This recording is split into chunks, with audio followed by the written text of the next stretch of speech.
Hello and welcome to QuestLore. We are your weekly family Lorcana podcast dedicated to talking with all of you about Lorcana, our favorite Disney trading card game. My name Trading card game. okay, that's not true as of like tomorrow. The Star Wars trading card game comes out. It's also not the first Star Wars trading card game. There have been several. Okay. This is not a Star Wars trading card game podcast. We are not going to turn it into one. No. To be honest, my quick review is I did not like the art, and I didn't really like how it played. So we're passing on that, which is good because while we can easily participate in this one, we don't have the wallet size to pick up another one for all four of us. That's Anyway, too why much. don't we get back to our Anyways, production? so now that we've rambled like any good podcast, let's introduce ourselves. I'm Matt, I'm Malcolm. I'm Emmett. And I'm Jen. and we are your Disney Lorcana family, your Disney family that loves to play Lorcana. Okay, so let's kick off this week as we do every week. How did we play last week? Let's start with our league play update. This was the first time we got to play with the new Into the Inkland cards in a constructed deck. That means a deck that we built together and brought there. So this was our first time playing at our league with these decks. How'd it go, Malcolm? How was your deck? I really like my deck, and I think it's better than my old one. My problem, I win against the things that conflict my deck. Yeah. Question. Mm-hmm. Yeah. So I got near the last play. Question. If you could choose one of your cards in your deck, what would it be? Okay. So Emmett, how did you do? You actually did the best out of all of us. Yeah. Except for Dad. I think I got like third place. Fifth. No, third. No, fifth. Okay. You got fifth place. So he won. Yeah. He went 2-1, right? Yeah, 2-1. And what did you like most? What is there anything in your deck you think you might want to change out? Since you asked the question of Malcolm. Gotta be prepared to answer the questions. You're gonna ask them to everybody. All right. All right, you can come back to that. So I did okay. I went. I don't know. Did I go 2-1 as well? Did you beat Dom the last one? Yes. Oh no. So no. So you went 1 and 2. I went 1 and 2, but I played two. Actually, all three of the people I played are pretty good players. But two of them, like one of them is the person who's tied for first in the league. Another one was Logan, who was also really high in the league. And then the last person I played is a good player, but he was playing kind of a like he was just guessing on the deck he built, so he wasn't really playing like a super great deck. But it was still a hard match. And as for my new deck, I'm still playing a Steel Song deck, but an updated one. And I definitely feel like my deck is much more competitive than my other deck was. My other deck just felt kind of more fun. Mm-hmm. And this one feels like a good mix of fun and competitive. And um, and since Emmett asked, I think the one thing I would change out is right now I'm playing. I really didn't like the big Kita so much. I didn't really find a lot of use for her. Like her ability of having everybody be, -3 attack for the next turn really didn't seem to play in my favor at all. Yeah, I can see how that would work. So I think I'm gonna pull that out, and then I've also been playing 2 Sleepy Flutes and 2 of the Lanterns. But then we just discussed it, and I think I'm gonna replace those 2 with the Plutos, so the 4 one-drop Plutos and then the 4 shiftable Plutos. Wait, you have 4 legendary Kita? Well, one of them was a proxy, but we have 3. I think we have 4. Oh, we do. Some of them are in my deck. Yeah. Oh, that's right. So we do. Yeah. But so anyway, so that's how play went for me. I did have a lot of fun with the new cards. But we'll talk about that a little bit later. Yeah. Can I tell you something? Hold on. Dad needs to talk about his. Yeah, and then so for me, it was a big weekend for me because I was 1 point behind. 2 people tied for first and second. I was a little stressed out of what deck should I bring? Do I bring one of the new things? Do I try the kind of the Jafar? There's a Jafar Whole New World trick that lets you get up to like almost 21 points in a turn. I played against, and it was rough. Like I beat him once though, but it was that's a hard one to go against. Yeah, that's one of the ones that one of the guys that was tied for first brought in. He had essentially I think it was 16 different Jafars in his deck, so that's a good shift onto that.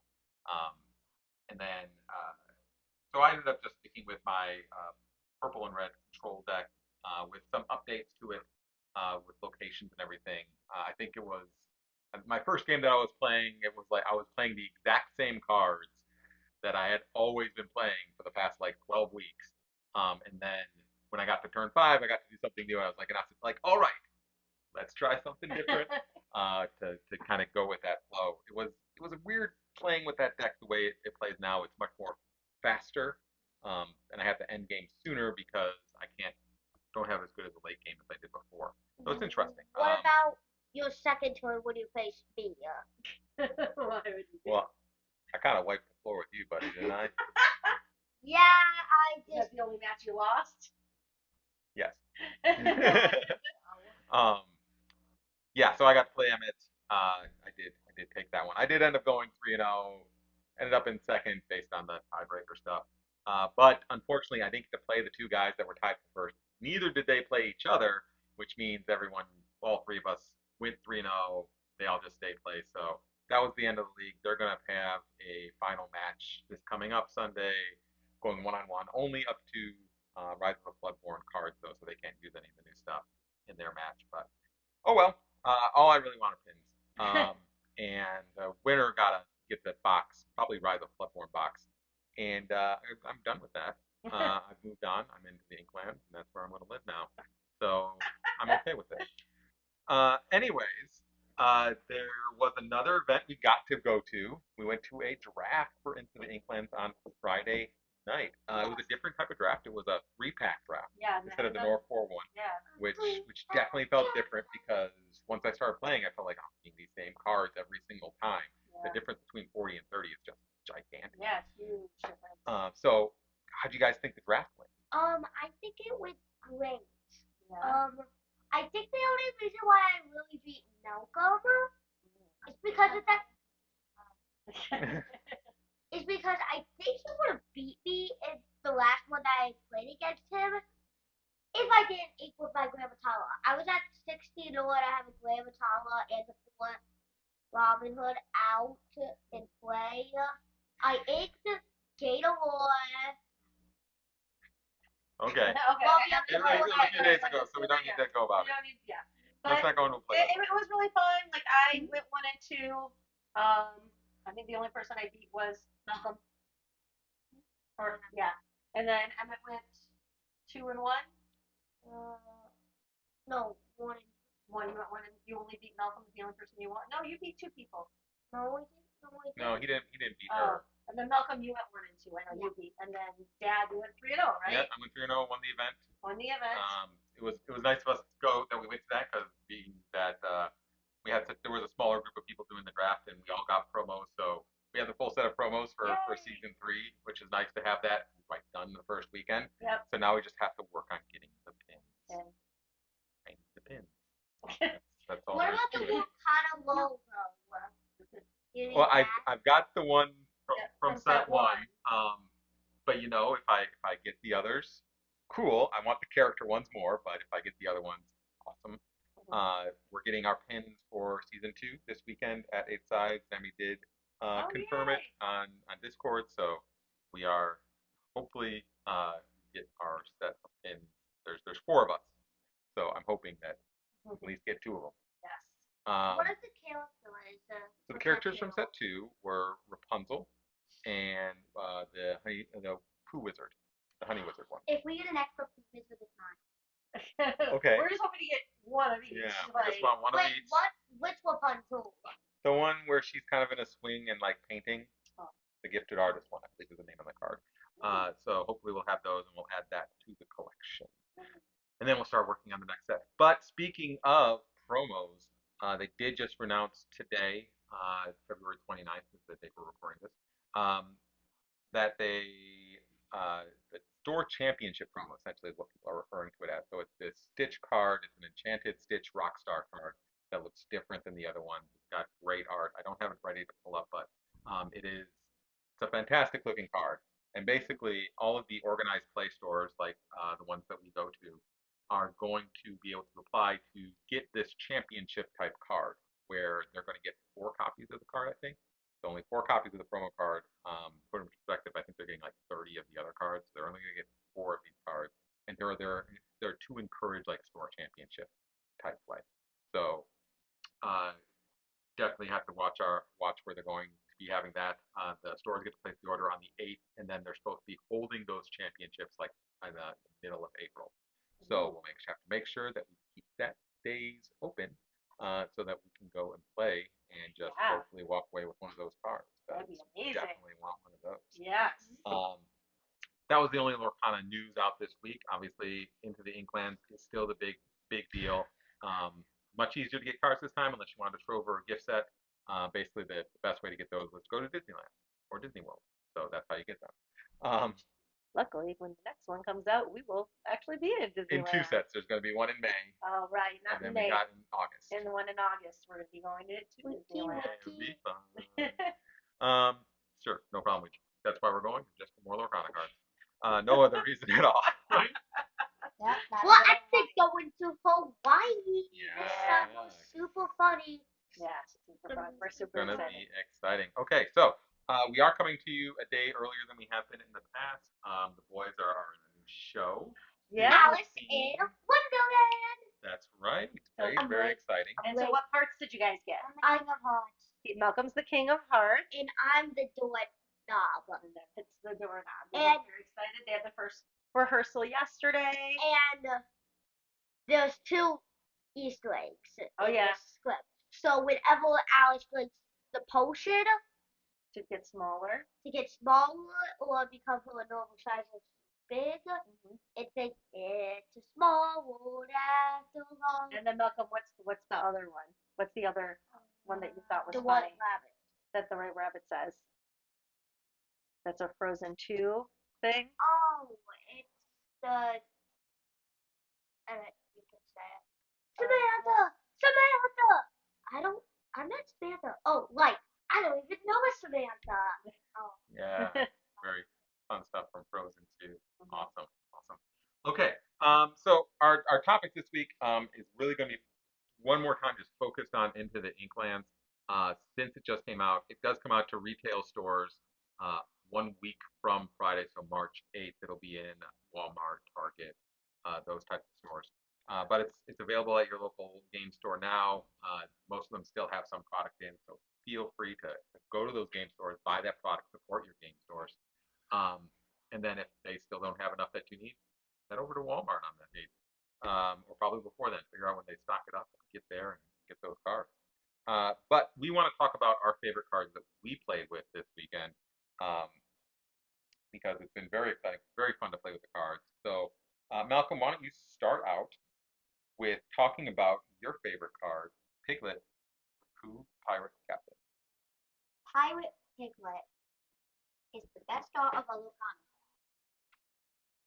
Okay, that was out of the way. So Pirate Piglet, is what we like to call card. Is a card that allows you to gain when you have 2 or more characters in play. This character gains 2 more lore. So that means if you have 2 or more characters in play with Piglet, quest for 3 lore. So basically a legal Christopher Robin. Not completely, because Christopher Robin, you get lore when you, like during the beginning of the turn when you unexert him. Piglet is cool, and I used him during the draft pretty well too. Because you play him on turn 2, and he's just going to sit there. And hopefully, you have a character from turn 1, and then at the start of turn 3, you play another character, and right away that counts. Like those characters don't have to be exerted, they don't have to drive anything.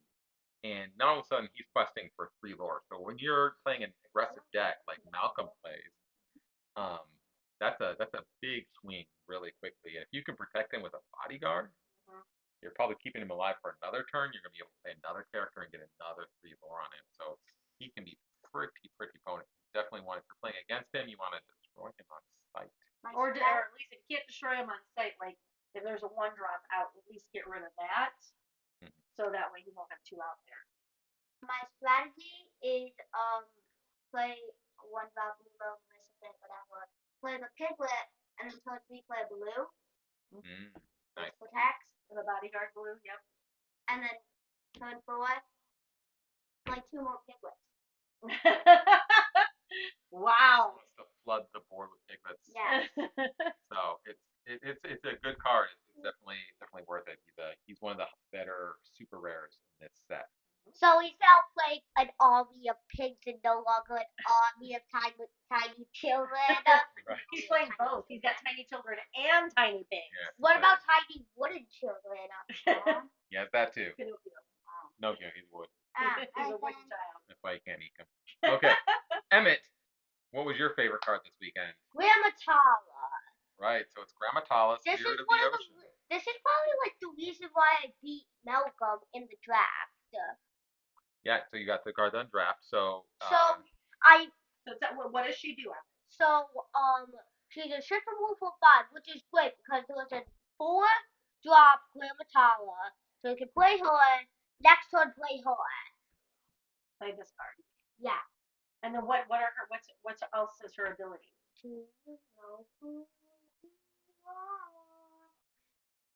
And what is Whenever you aim, get a lore. put a card into your inkwell, you gain a lore. So, and that is whenever you put a card. So that also works on the opponent's turn. So if you're playing against someone that's playing like the Hades or the Let It Go, and they put your cards into your inkwell, or the Genie card, the Never Had a Friend Like Me, that puts 3 cards into your inkwell. That's 3 lore. That's 3 lore. Wow. So. And also, this is like how I beat Malcolm. So Malcolm was at like, I think like 17 lore. I was at 13 lore. I only had 6 lore, so I couldn't get up to the 7. Eat the card. Brought me up to 14. Quest for 6. Got to 20. Wow. Nice. Very nice. Yeah, she is a good card. I think she has potential to be a really good card. There hasn't been really like if you look at the decks that people have been playing, there hasn't been a great deck with her yet. But I think it's just someone trying to figure out the best way to do it. I think there is a lot of potential there. Anytime you can get more without having to quest deserves a look at it.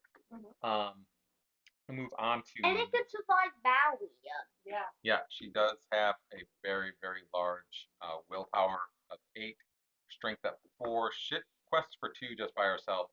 Her only downside is her cost at 7, but she's inkable, so it's not that bad to put her in. And she shifts, so it's really not that big of a deal. Yep. And why would Maui even attack her? She's Moana's grandma. And she's already dead. Oh, I guess that's true. I guess then why isn't she a manta ray? Yeah, why isn't she? Why isn't she a manta ray? Is that a type? We'll have to wait. Is that like a fish type? A type? Like, is there a type that just says mantle? I don't think so. Not yet. Like a Maybe she can be a tigger too. She's got the attitude and the spirit of a tigger, so I think that works. Yeah. I think that works. I think that's probably going to be a misprint they're going to have to correct. And so it's Oswald the Lucky Rabbit. All right, let's move on. Moving on. So, my favorite card this weekend that I got to play was the Jim Hawkins Legendary. He's an inkable for 5 cost and has a strength of 4, willpower of 4. But it was his ability. So, I'll admit going into this whole thing with the locations, I was like, I don't know how well this is going to work. Even going in with my deck, I was still like, I'm not sure this is great because I had 2 of him in there, and then I had 4 locations, like 6 locations altogether. So really, with him, when you play him, you want to have a location in your hand because when you play him, you get to play a location for free up to a cost of 4, and that's the highest location cost so far. And then you can move him to that location for free immediately, right? So the move is play him, play the location, move him right there, all for 5 ink. So getting what would be 9 ink worth of value on turn 5. I didn't realize how difficult, at least in this first weekend, difficulty that people would have with dealing with locations, right? So I played him and I played the Queen's Castle. So I played him, played the Queen's Castle, and moved to the Queen's Castle. On the next turn, I got 2 lore and got to draw an extra card for free. Yeah. I then moved more people to the Queen's Castle, and the next turn after that, I got 2 more lore and got to draw 4 cards at the start of my turn. It was nuts, like how fast I was all of a sudden gaining lore, gaining card advantage. It was like a beast of a card. Since then, I've been practicing with him and like trying to figure out how to really use him to his full potential, and figured out, well, you don't really want to play him on turn 5. You actually want to wait until you have complete control of the board, then play him, and you just win so fast they can't touch you. It was a great card to play with. Really enjoyed it. Can't wait to try to find new ways. This is it. Is his ability. This is it. This is it. Like he found the planet with the treasure. Take the helm. Isn't a helm a hat? No. So it's like the pilot seat of the ship, not the head. He's not saying take off someone's hat. That makes this a much darker card. Take the helm. It means like take the pirate's like it's like the captain's like seat. I don't know. Like the driver's I'm starting to like. I kind of no. I'm on board now. I'm on board. I mean, let's just have Jim running around taking off people's heads. Just comes in, takes off everyone's head. That's the turn. Wow. Let's do it. All right, Jen. Let's talk about your favorite cards from the weekend. So my favorite card. So one of the new additions I made to my Steel Song deck was Robin Hood, the shiftable Robin Hood. So I also had the 1-drop Robin Hoods, and then putting in the shiftable Robin Hood. So he shifts for only 3. So you can play him on turn 3, which is deadly because of his 2 abilities, which I cannot read from here. So it's skilled combatant. Skilled combatant. During your turn, whenever this character banishes another character to challenge, you gain 2 lore. Yeah, so that was great because he because of the fact that he has a willpower of 6, and because you can bring him out in turn 3, he can pretty much wipe out anybody. And he's automatically playable if you shifted him on turn 3 because you already had the 1-drop out in his drive. So you can do that, and it's awesome. And then if you do it again on your second turn, and then you have I don't know, maybe 3 damage, and then you play or on your 4th turn, I mean, you get 3 damage on him from taking out 2 cards, and now you've gotten 4 lore from doing that. You play a Rapunzel, you get rid of those damage. So I played him that way multiple times, and that was amazing because it's again sneaky lore. And it's something where like most of the cards, especially with the cards that quest for 2 lore, it's a really hard decision. Do I quest for the lore? Do I use them to attack? And this, you don't have to make the choice. Yeah. Because if you can attack and get rid of somebody, you get the 2 lore anyway. So it makes him a really dangerous card. And then what was the second ability again? The second ability is the good of others. When this character is banished in a challenge, you may draw a card. So he eventually replaces himself. Exactly. So eventually, even if he does, let's say if you take out 3 different cards with them, then on that third one, let's say you don't get a Rapunzel in your hand, the third one he gets banished, then you get to draw a card to replace him. So he's a really powerful card. Has that 6 willpower is great, especially when you bring him out so early in the game. But then even if you end up getting unlucky and you can't shift him, he still only costs 5. So you still get him out pretty early that you can still play him. In fact, there were a couple times where I chose not to shift him so that I could actually like play 2 of these at the same time. Sure. Like I shifted one and then played the other one on the same turn. So you found out. So you got 8 more. You shift, and you had another baby Robin Hood. That's why I'm calling my drops now. Yeah, because I think one time I was up to 8 lore. Or no, I had lanterns now. Is what happened. Yeah, so the new Pluto. So he is a great card. I got to use him in draft. He was a beast. Mm-hmm. He's one of those cards that makes me want to switch colors over to steel. Of course, we don't have enough of him for us both to play because he's like a $30 card. Yeah. And rightfully so. He's a great card. And the other thing too, the card that I'm also considering possibly putting into my deck that I just remembered about is that bow. is his bow. Sure. That Sure. basically it's like free damage to any pre-damaged character. Is that what it is? Oh well, yeah. Any character that's damaged, you can deal one damage to. Right. So they have to have damage first. Right. What you could do, I think it might be unequal because there's another steel Robin Hood. Right. The one where you tap in and you just do one damage to anything. They don't have to be damaged. Okay. So the bow might be better. I think the bow might be. I don't know. Yeah, I'd have to look, but I remember that hit me a lot. That was because we kind of when we were doing the drafts, we kind of thought it wasn't gonna be worth anything, and then it really took me out quite a few times. Yeah. That's good. That last week in play.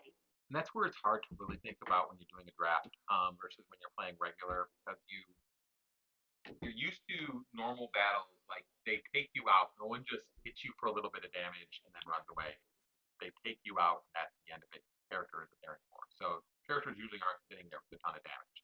So in the draft, I guess you probably just take damage more often. You're going to be sitting there with damage, and that bow can just kind of go along and just slowly ping you off. Mm-hmm. Especially since there's not a ton of, and there is some item. Mm-hmm. I think it's just really the one card in this set, the Wildcat one. Right. But yeah. So was there any cards that were there any cards that you guys played against that you were like, wow, that's a cool card? Anything at all? I'm thinking. Okay. I know for me. Don Carnage. Don Carnage. Don Carnage. I love him because I really like his song. I am a pirate. I am a pirate.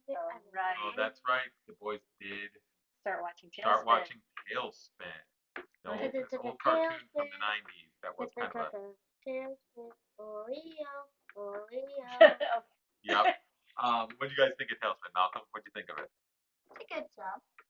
It reminds me of DuckTales a lot. They came out at the same time. Yep. So. Because there is an episode of DuckTales that literally has Don Carnage and Kid Clown Tickler, and it does explain how Kit and Della were Kit friends in pirate school. Yeah, so that's in the new DuckTales. The old one, I don't think they ever officially crossed over. No. I don't remember any episodes with that. But that was one of the Tailspin, DuckTales, Rescue Rangers. Watching them all when I was a kid. Yep. That was your afternoon. We had a new episode. Yeah. They showed all of them at once. That was it. Couldn't just bring it up whenever we wanted to, like you guys can. So aren't you lucky? No streaming services. We had to physically have a tape recorder and press the record button and then rewind the tape if we wanted to watch it. Yeah. What we're trying to say is. I am a pirate. All right. I know, I knew they were going to be a beast, but I think every single person I played the locations last weekend, and they definitely were a beast. I'm glad one of the new cards I played was the and then along came Zeus card, which allows you to put 4 damage onto a location, and so I'm very glad to have those in my deck. I wish there was another song or item that was like that, because there's not a ton, because nothing from the first 2 sets does anything to locations. Your smash, um, your grab, your swords, that are usually what are known as your more powerful damage items or songs don't do anything to locations. So at least we have this one. But for a deck like mine, it was definitely a bear to try to get rid of those. So sometimes I ended up just saying, you know what? Let's leave that alone and let's focus all our energy on just getting a ton of cards on the table, and that's how I ended up winning the rounds I did win. Nice. Okay, so trivia time. It's trivia time. It's trivia time. Yeah. So every week we pull a card from the Disney Family Trivia, Magical World of Disney Trivia box that we have here. We try to answer, or I have the family try to answer these questions. We fail on the questions that are from sequels and direct DVD movies. One of these days I can ask the question. You can answer them. Well, if one of these days you remember to pull them, you're more than welcome to. But right now, I've got the card. So, here we we go. First question. The banger. In Meet the Robinsons, how does adult Goob take control of different animals and get them to do his bidding? He shoots them. What? That got really dark on that. He Magical talisman. Stop. So the adult Goob shoots them, and then Jim Hawkins comes along and just takes their heads. That's how that works. Is it a magical That's your talisman? dark Disney No, fantasy. it's like a Magical talisman. Like a shot. There's like at least 3 Disney movies that use magical talismans. Come on. It's much simpler than that. It's through tiny robot bowler hats. What? Okay. Have Tiny either robot of you bowler watched hats. this movie? No, I watched it once. Oh, I know. It's the guy with the bowler hat. Yeah. Maybe. I don't know. I have not seen that movie either. I'm sure it will now be the basis for the next set. Next question. How does Nate express his love in the movie Camp Rock 2, The Final Jam? I've not seen any of the Camp Rock movies. He Zelda, gives them have a you ever love watched Camp Rock? Have you, Zelda? Have you watched Camp Rock? Camp Rock is my shaky favorite movie. They made a second one? Were the Jonas Brothers in it? According to this, yes. Were the Jonas Brothers and Demi Lovato in it? I have the answer to this question, and that is not the answer, Okay, not the what Jonas was Brothers. the question again? I love him. How does Nate express his love in the movie Camp Rock 2, The Final Jam? In a song. In a song. Yeah, through song. Yes. It's called Introducing Me. Oh, I heard that on Disney Radio. Wait, that's by the Jonas Brothers. Yeah, that's by one of the Jonas Brothers. Nice. All right, our next question. What is the name of the crocodile who continues to follow Captain Hook's ship in the preschool TV series Jake and the Neverland Pirates? TikTok rock. Very good. It seems like why did we have to specifically call out Jake and the Neverland Pirates? Because he's not called TikTok Croc, he's just called the crocodile in the movie. Jake and He's only called TikTok Croc in the show, which used to be like one of their favorite shows. Yeah, and in fact, in Malcolm's very first play, he was the crocodile, but we called him TikTok Croc because he was only 5. So was it not until Jake and the Neverland Pirates that it was called TikTok Croc? That is correct. No, I think that is a. I know he is just no. And he has always been TikTok No, Croc. he's just the crocodile. Was Billy? And maybe Mandela effect for you, but the truth of the matter is that he was always just the crocodile, and they called him TikTok Croc in Jake and the Neverland Pirates. Well, I just said there's no way we'll ever know. Is he called TikTok Rock and Villainous? No, he's just called the crocodile. Yes. All right, so here is he? Oh, a dogfish. No, he's just called the crocodile. All right, we'll handle this debate later. Okay. Great. Now I'm gonna have to do Captain. Great. Great. All right. Here's an actual hard question that you guys have a chance on. All right. What does Uncle Scrooge get from Santa Claus in Mickey's Twice Upon a Christmas? Okay.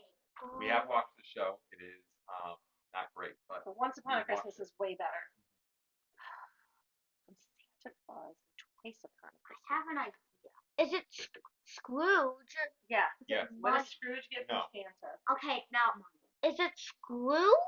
No, Scrooge gets Scrooge Scrooge? does not get Scrooge. He is Scrooge. You don't No, get I was more just Scrooge. like Scrooge. Not in A Christmas Carol. In Mickey's Twice Upon a Christmas. You know the one where it's like they have the Minnie and Daisy are ice skating against each other in one part of Is that the it? one with Huey doing a Louie with the? That's in Once Upon a Christmas. Oh, is that no? That's not the one. That's why Once Upon a Christmas is way better than Twice Upon a Christmas. Yeah. I don't remember. I don't feel like I've watched it enough. Okay, I'll give you. I mean, it's a coal. No, it's more incredibly like nationalistic. A teddy bear. A Like, TV. What a Scottish duck would get. A kilt? No. How are you supposed to know what a Scottish duck would get for Christmas? I mean, what? A Not Marty Stone? a Scottish duck. Any Scottish, like they oh, the Scots people, they must love this. Scottish eggs? Scottish like All right, Marty all right. Stone? I don't know. Let's end the misery. It's bagpipes. Oh, bagpipes. I thought it might be money. Just had to give some money. Zelda has decided our lovely dog here, our blue tick coonhound Zelda, is stuck her head under our recording table and is now demanding attention from the boys. Can they focus and get this last question? I don't know. This one's pretty easy. Okay. All right. In the animated feature Peter Pan, who turns Captain Hook's ship gold? TikTok clock. Tinkerbell.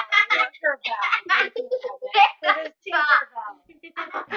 I don't think TikTok Clock was in. I don't think they named him until later, but I'm not sure. Does anybody know? Tiny little song. Yes, it is Tinkerbell. That is correct.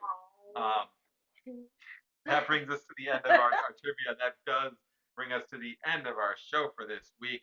Thank you so much for listening. For those on YouTube, thank you so much for watching. If you want an audio version of this podcast, it is available on all major podcasting platforms, iTunes, Google Podcasts, however long that's going to last, Spotify. Just type it into the old Google machine and you can find it as a podcast. The Google machine. That's what they call it. Just type in QuestLore, you'll be able to find it. If you are listening to the audio podcast and say, hey, I wish I could see what these people look like and see what shenanigans they get up to while they're sitting around talking, you can go to YouTube and search for QuestLore. You can find us there, a YouTube version where we do have actual images of the cards we are talking about, as well as our lovely faces, or at least half of us are lovely. I'll let you guys decide which ones I think are lovely. If you have any questions, you can send them to QuestLoreQuestions@gmail.com. Once again, questions can go to QuestLoreQuestions@gmail.com. Please feel free to leave us a review, like, subscribe, wherever you are listening. Interact with us in that way. Send us any notes about what you would like us to cover. Now that Inklands is out, we'll be going over the lore of Lorcana. We'll be going over how to play Lorcana in the coming weeks until the next set comes out and gets announced. And then we'll start talking about that, as that is the vicious cycle of this trading card game thing that we have hopped upon. And I love every minute of it. And if you didn't know, I'm Emmett. This is Mom. This is Malcolm. This is Dad. This is the QuestLore. That's right. Thank you so much for listening. We'll see you next week. Oswald, Lucky Rabbit for Lorcana.